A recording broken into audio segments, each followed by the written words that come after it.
What's up, guys? How y'all doing? I've returned for another video, and this time it's my recap of UH versus UC Irvine. And unfortunately, it did not go well for the University of Hawaii as they ended up losing, as you're seeing on this graphic here, 60-50. I'm going to try to keep this a little short, so let's get started.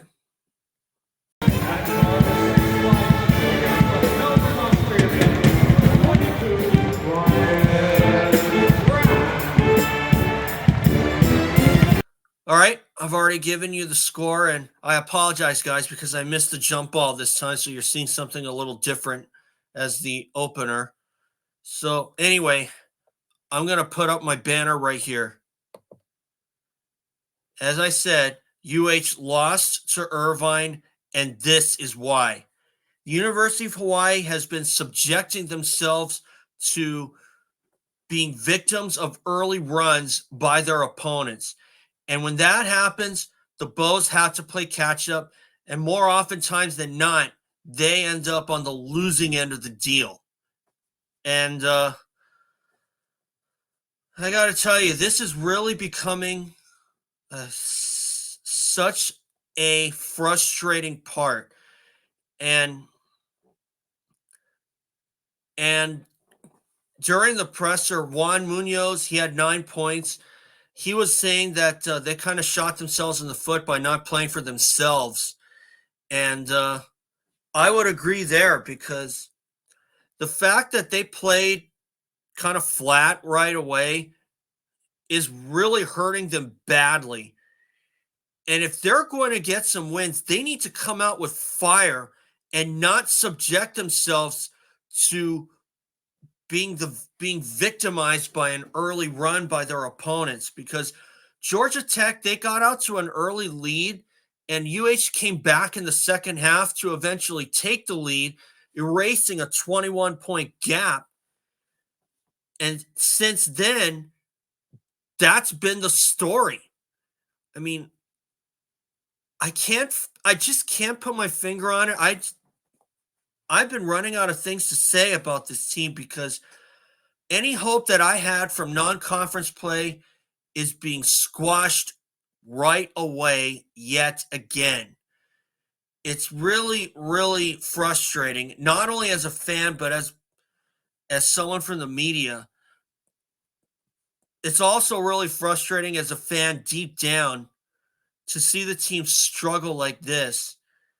And I thought that they've been taking some steps forward in other areas.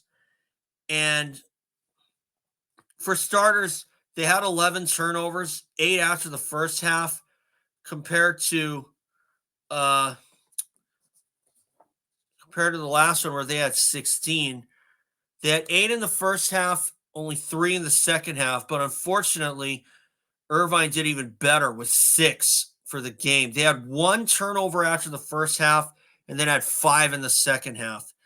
The only one for UH to break double digits was Bernardo da Silva. He had a double-double with 17 points and 14 rebounds. But this is what Bernardo da Silva had to say about getting up over the hump and not subjecting themselves to early runs. And especially if they're in dire need of a break to come their way. Coach always talks about, like, the best is yet to come. Like, we just got to stick with it. I mean, we have a lot of games to still play. So, I mean, we got an opportunity to get better and bounce back on Saturday. So that's how we got to see it. Like, get ready for Saturday and win a game here on Saturday. And that's the problem. I mean, if UH stops subjecting themselves to being victimized by early runs, they can do a lot of good. And as you're hearing from Juan Munoz here, they have all the pieces. They just have to figure out how to put them together. We have the pieces to fix it. And once we do, I think we'll definitely be on the right track for it. And what's really frustrating, and what's extra frustrating, is the fact that, this team, any momentum that they get, just seems to be taken away in an instant, like I was talking about earlier. Their only win came on the road at Bakersfield, and quite frankly, they were pretty sketchy in that game too. Fortunately, they were able to build a big lead early on, and they were able to hold on until the very end.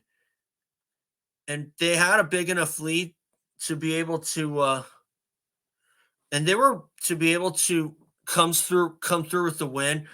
But I thought they were responding pretty well to every run that Bakersfield threw at them. I mean, they were able to keep it in double digits until the final minute where Bakersfield cut it to 9.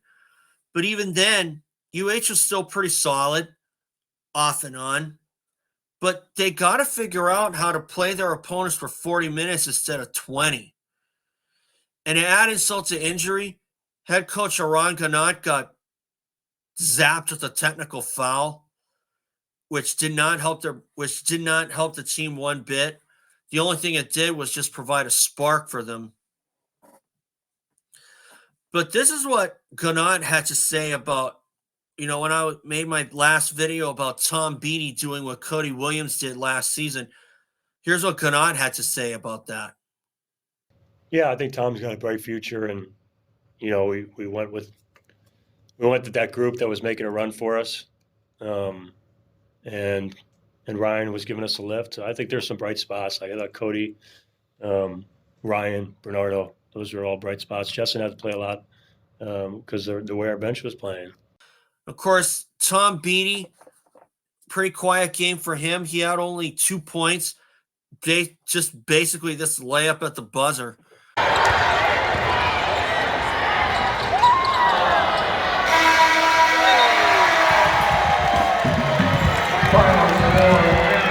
But if I'm Tom Beattie right now, like I said in that past video, stay here. You got a bright future at the University of Hawaii.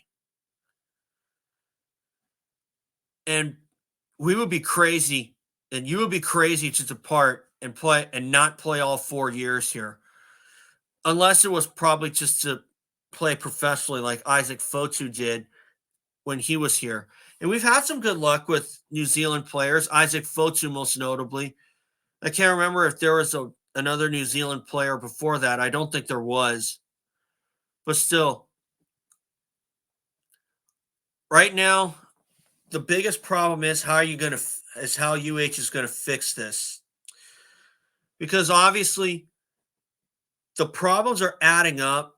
I mean, UH has been very bad at the free throw line, and at UC Irvine, that didn't help either. They were 5 for 13, whereas in contrast, Irvine 8 for 9, and 3-point shooting was a giant problem because after the first half, UH was 0 for 5.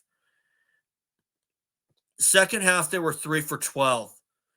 And they were 3 for 17 overall. But quite frankly, if I'm looking at a positive, that's a sign that they were less dependent on the 3-point shot. Ryan Rapp sparked a run with a couple of triples early. Juan Munoz had this one here at the buzzer.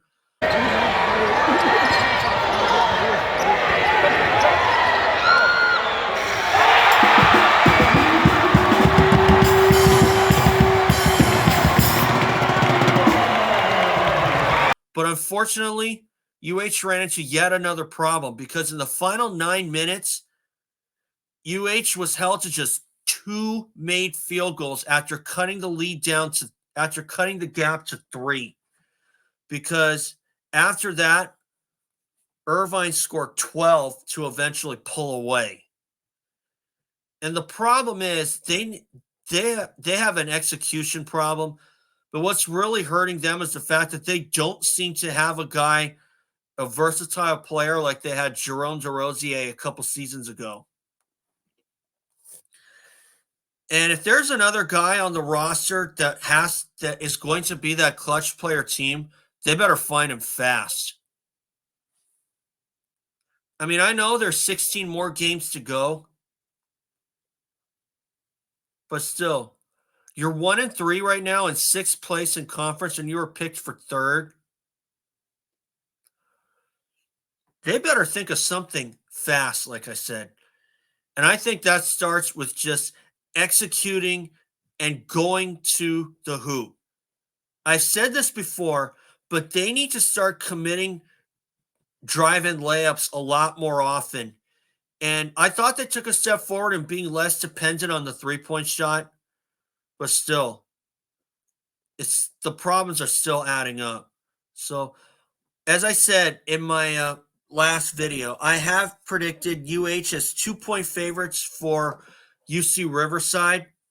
I sure hope that they can come through with this win.